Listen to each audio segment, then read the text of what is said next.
তাহলে প্রথম প্রশ্নের উত্তর রাব্বি আল্লাহ। যদি এই উত্তর দিতে হয় তাহলে আল্লাহকে ভালোবাসতে হবে কিনা? আল্লাহকে ভালোবাসতে হবে। ও পাবনাবাসী, আল্লাহকে ভালোবাসার জন্য আল্লাহ তাআলা একটা উসুল দিয়ে দিলেন। আল্লাহর গোলামেরা এই উসুল, যেই ব্যক্তি এই মূলনীতি যেই ব্যক্তি নিজের জীবনে ধারণ করতে পারবে, আল্লাহ বলেন তাকে দুইটা পুরস্কারে পুরস্কৃত।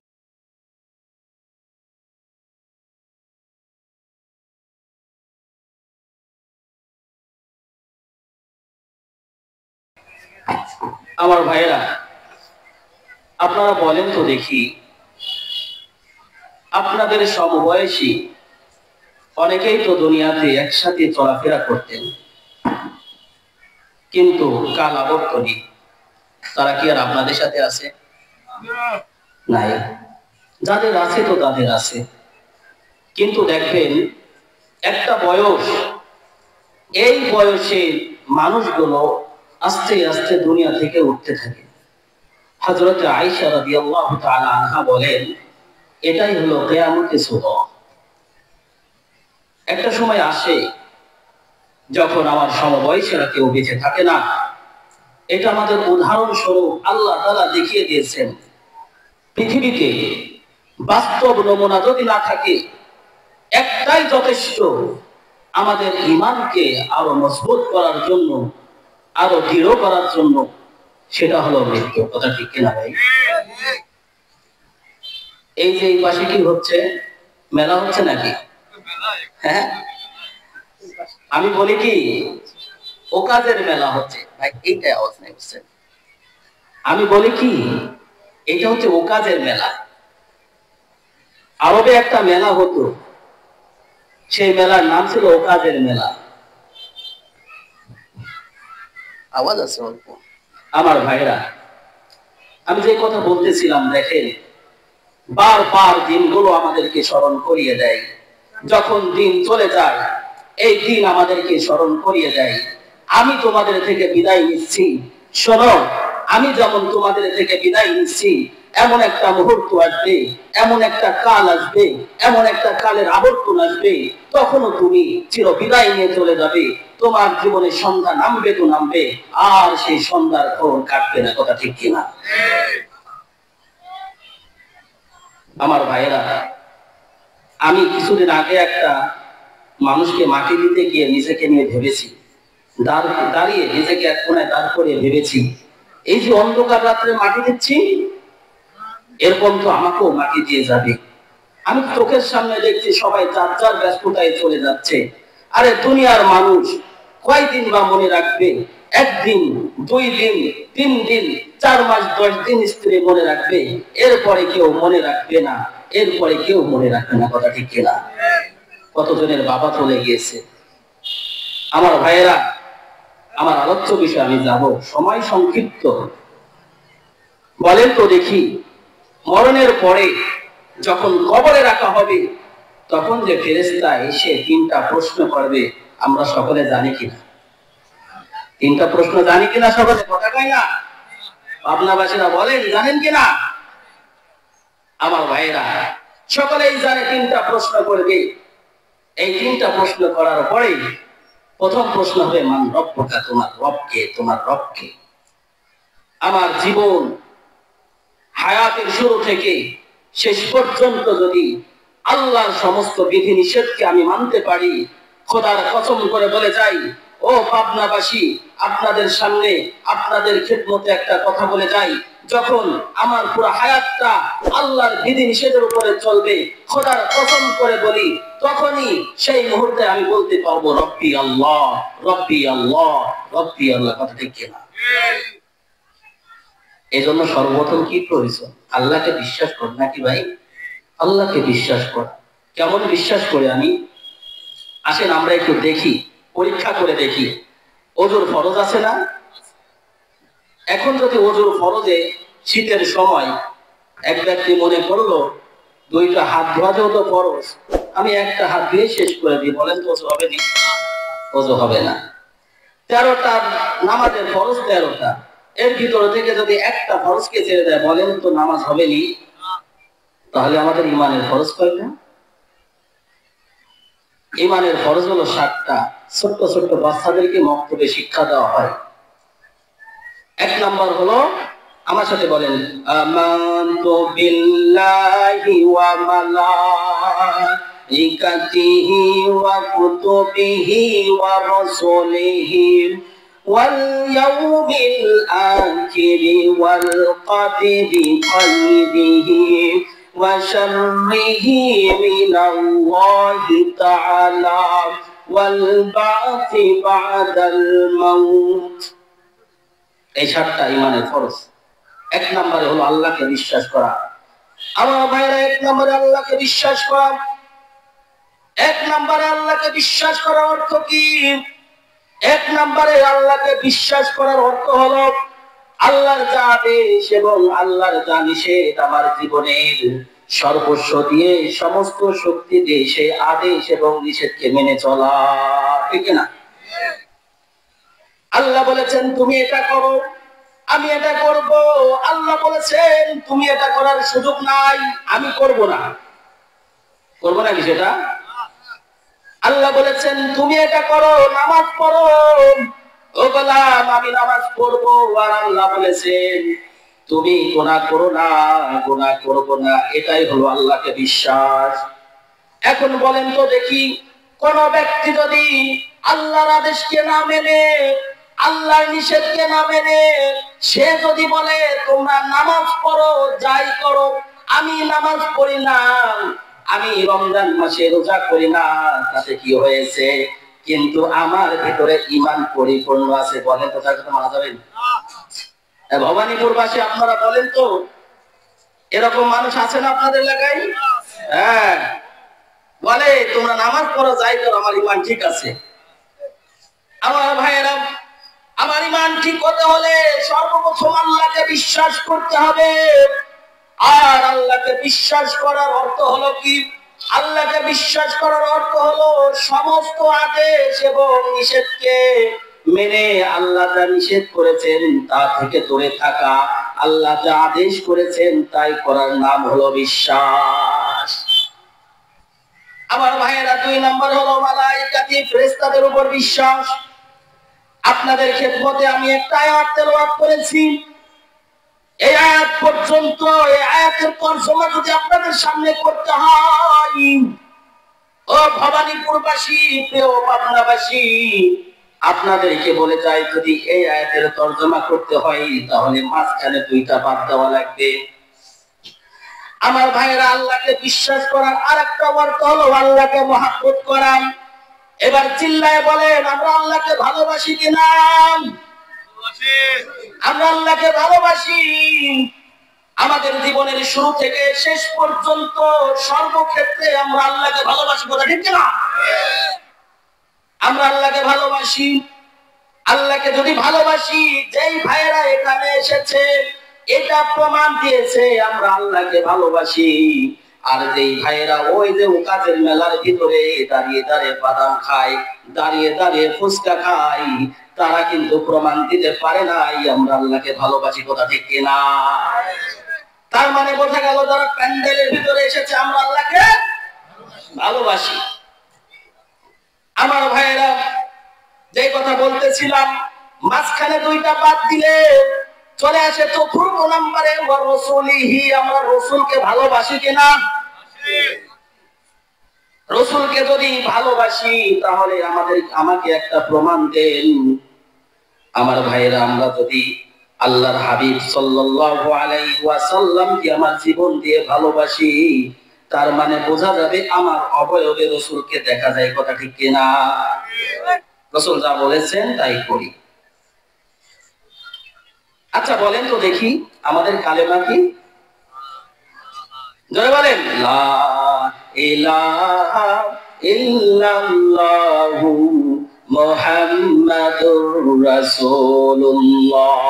লা ইলাহা, জিকির করি, লা ইলাহা ইল্লাল্লাহ, লা ইলাহা ইল্লাল্লাহ। পাখির কানে কানে হাওয়ার টানে টানে, পাখির গানে গানে, হাওয়ার টানে টানে, ওই নামেরই সুর শোনা যায়, ওই নামেরই সুর শোনা যায়, হয়ে পাগল পারা। লা ইলাহা লা ইলাহা লা ইলাহা ইল্লাল্লাহ, লা ইলাহা ইল্লাল্লাহু মুহাম্মাদুর রাসূলুল্লাহ সাল্লাল্লাহু আলাইহি ওয়াসাল্লাম। ও কাজের মেলার মানুষেরা কি আসছে? হ্যাঁ, আমার ভাইয়েরা যে কথা বলতেছিলাম, আল্লাহকে ভালোবাসতে হলে, আল্লাহর মুহাব্বত দিলে পয়দা করতে হলে, আর যদি কবরের মাঝে, যেখানে আল্লাহর হাবিব বলেছেন আল কবরু আউয়ালু মানাজিলিল আখিরাহ, আখিরাতের প্রথম ঘাঁটি কি? কবর। আখিরাতের প্রথম ঘাঁটি কবর। এই কবরের প্রথম প্রশ্নের উত্তর রাব্বি আল্লাহ। যদি এই উত্তর দিতে হয় তাহলে আল্লাহকে ভালোবাসতে হবে কিনা? আল্লাহকে ভালোবাসতে হবে। ও পাবনাবাসী, আল্লাহকে ভালোবাসার জন্য আল্লাহ তাআলা একটা উসুল দিয়ে দিলেন। আল্লাহর গোলামেরা এই উসুল, যেই ব্যক্তি, এই মূলনীতি যেই ব্যক্তি নিজের জীবনে ধারণ করতে পারবে, আল্লাহ বলেন তাকে দুইটা পুরস্কারে পুরস্কৃত। কয়টা? দুইটা পুরস্কারে পুরস্কৃত করব। এক নাম্বার পুরস্কার আমি আল্লাহ তারে দিব, সেটা হলো আমার ভালোবাসা। বলেন সুবহানাল্লাহ। আমার ভাইরা, ছোট্ট ছোট্ট পদস্থই যারা চাকরি করে, তারা চায় আমার উপরে, উপর পর্যায়ে যে চাকরি করে, আমার বস, আমার ম্যানেজার, তাকে সন্তুষ্ট করতে। কথা ঠিক কিনা? নিজের জীবনটা পেরিয়ে দেয় তাকে সন্তুষ্ট করতে। দরকার একটু ঘুষ বেশি খাবো, তাও তাকে একটু দিয়ে সন্তুষ্ট করব। আছে কিনা এরকম? আছে। আমার ভাইরা, কিন্তু এখানে আল্লাহ বললেন যদি এই মূলনীতিটা তোমরা মানতে পারো তাহলে আমি আল্লাহ তোমাদেরকে ভালোবাসবো। বলেন সুবহানাল্লাহ। এই মূলনীতি মানতে পারলে আমি আল্লাহ তোমাদেরকে ভালোবাসবো। শুধু ভালোবাসলেই নয়, ভালোবাসার সাথে সাথে একটু একটু পুরস্কারও সবাই দেয়। আল্লাহ বলেন একটু পুরস্কার নয় রে গোলাম, তোকে এমন পুরস্কার দিব যেই পুরস্কার নিয়ে চিরঞ্জীব হয়ে সেই চিরস্থায়ী জান্নাতের ভিতরে যাবে। বলেন সুবহানাল্লাহ। আল্লাহ বলেন দুই নাম্বার পুরস্কার হলো ইয়াগফির লাকুম যুনুবাকুম। দুই নাম্বার পুরস্কার দেব, তোমাদের গুনাহ থেকে মাফ করে দেব। বলেন সুবহানাল্লাহ। আমরা চাই কিনা? বাসা চলতে ফিরতে ঘুরতে যেখানেই যাই, যেই মহলেই যাই, দেখে এখন গুনাহ আর গুনাহ ছাড়া কোনো কথা নাই।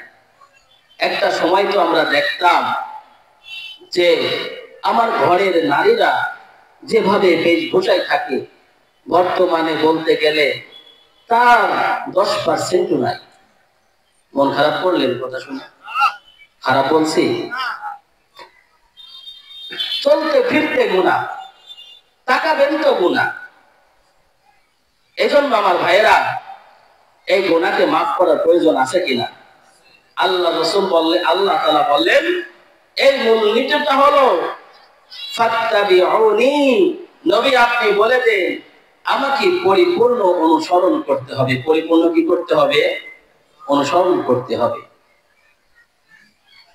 এই পৃথিবীতে আমরা যা কিছু করি আর না করি একটু মনে মনে ভাববেন, বালিশে মাথা দিয়ে ভাববেন আমার ভাইয়েরা, যে সব কিছু ছেড়ে তো একদিন চলে যেতেই হবে। সব কিছু ছেড়ে চলে যেতে হবে। আমি যে যাই করি না কেন, দালান বাড়ি করি না কেন, চলে তো আমাকে যাওয়াই লাগবে। আরে আমার সাথে যুবক ভাইয়েরা, আমার সাথে যে বন্ধু চলাফেরা করছে, যে বন্ধু আমাকে নামাজ থেকে বিরত রাখছে, নামাজ থেকে বিরত রেখে আমাকে আড্ডায় বসিয়ে রাখছে, গেম খেলায় বসিয়ে রাখছে, যোগ আবর্তনে, কাল আবর্তনে যখন আমি চলে যাব, তখন দেখবেন ওই বন্ধু আমার সাথে থেকে সব সময় আমার সাথে থেকে সেই বন্ধু আমার জানাজায় শরীক হতে পারলো না। এটা ঠিক কিনা? আমার ভাইয়েরা, যে আমাকে বিরত রাখছে আল্লাহ তাআলার দিকে মুখাপেক্ষী হওয়া থেকে বিরত রাখছে, সেই বন্ধু আমার জানাজায় আসতে পারবে না। দেখেন, দুনিয়াতে তো কত মানুষ চলে গেছে। আপনার বাড়ির সামনে যে রাস্তা ছিল ওই রাস্তা আবার পাকা হয়েছে। আপনার বাড়ির সামনে যে গাছটা ছিল এই গাছটা বড় হয়েছে। ওই মানুষেরাও এই রাস্তায় বিচরণ করেছে, ওই মানুষেরাও এই গাছের ফল খেয়েছে, কিন্তু কাল আবর্তনে তারা তো চলে গেছে, সেইগুলো ঐতিহ্য হিসাবে রয়ে গেছে। বলেন তো, এই যে আপনাদের এই মসজিদটা কত আগ থেকে মসজিদ? অনেক আগ থেকে মসজিদ, তাই না?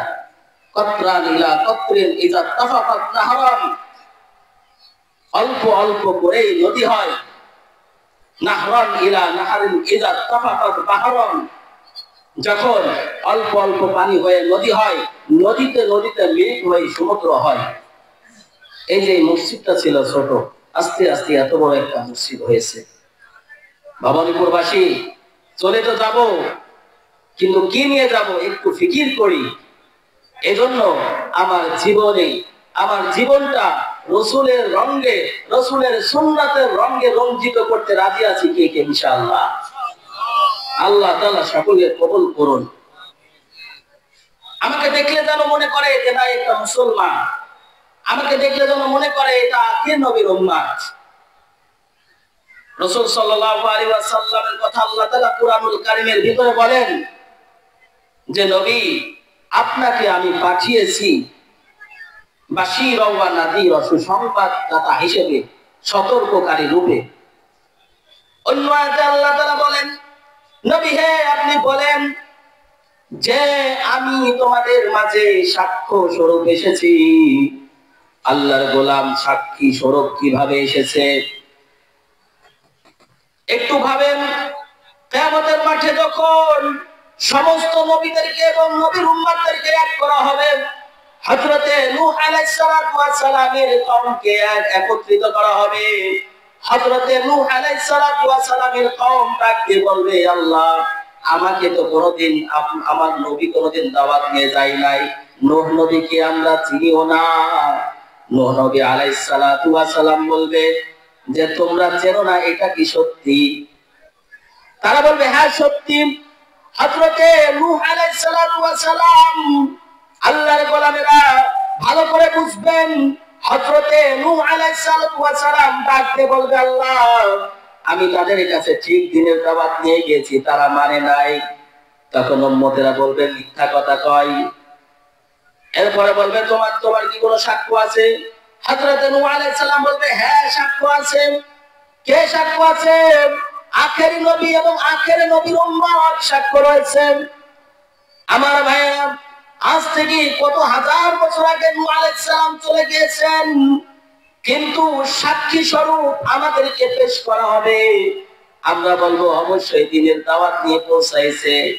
তখন নূহ আলাইহিস সালাতু ওয়াস সালামের কওম বলবে যে দেখছনি কেমন করে মিথ্যা কথা বলে, আমরা যখন দুনিয়াতে ছিলাম এরা তো ছিলই না। হযরতে নূহ আলাইহিস সালাতু ওয়াস সালাম তখন আমাদের কওমকে ডাক দিয়ে বলবে, আখেরি নবীর কওম, ও আখেরি উম্মাহ, তোমরা যে কথাটা বললে কোনো সাক্ষী আছে? তখন তারা বলবে হ্যাঁ সাক্ষী আছে, যে আসমানি ওহী আমাদের নিকট এসেছে, এই ওহীর ভিতরে এই সমস্ত কিছু আল্লাহ তাআলা আমাদেরকে জানিয়েছে।